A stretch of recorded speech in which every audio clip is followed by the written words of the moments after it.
High, good morning, সুপ্রভাত। তো সকাল এখন বাজে 6টা। আর এখন আমি বানাতে এসেছি লাঞ্চ বক্স, ব্রেকফাস্ট দুটোই। তো এখানে রুটি বানাচ্ছি আর এখানে আছে পনিরের তরকারি। চলুন আপনাদের দেখাই একটু সকালে ভিউটা। প্রচুর বৃষ্টি হচ্ছে, মেঘ হয়ে আছে।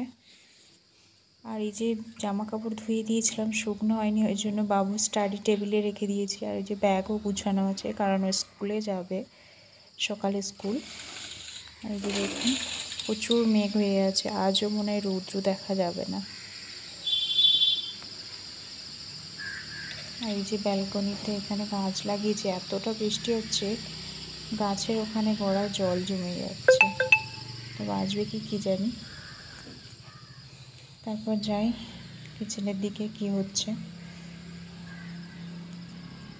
আর ওই যে ঘুমাচ্ছে, তুলতে হবে আবার। তো এখানে এই দেখুন রুটিও হয়ে গিয়েছে। আর রাত্রে ভিজিয়ে রেখেছিলাম ছোলা কিশমিশ, এগুলো আর কিছুটা আটা রেখে দিয়েছি, পরে রুটি বানাবো।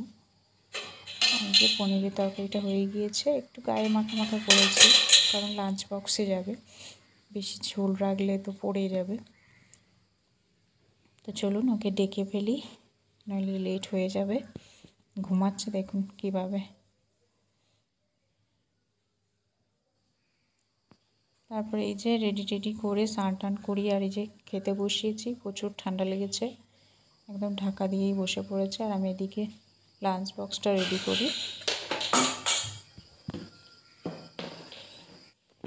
তো এখানে এই যে আধখানা রুটি জ্যাম দিয়ে দিচ্ছি, আর কিছুটা পনির তরকারি উপর থেকে একটু ঝুরি ভাজা দিয়ে দিচ্ছি।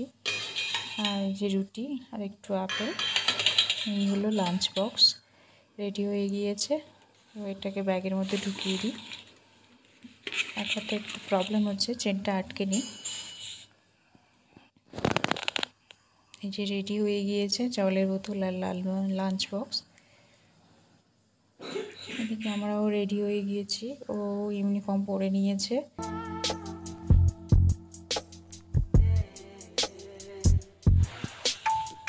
তো চলুন ওকে ছেড়ে দিয়ে আসি স্কুলে। স্কুল বেশ দূরে নয়, জাস্ট 5 মিনিট লাগবে এখান থেকে হেঁটে। তো এখানে এই পর্যন্ত, টাটা।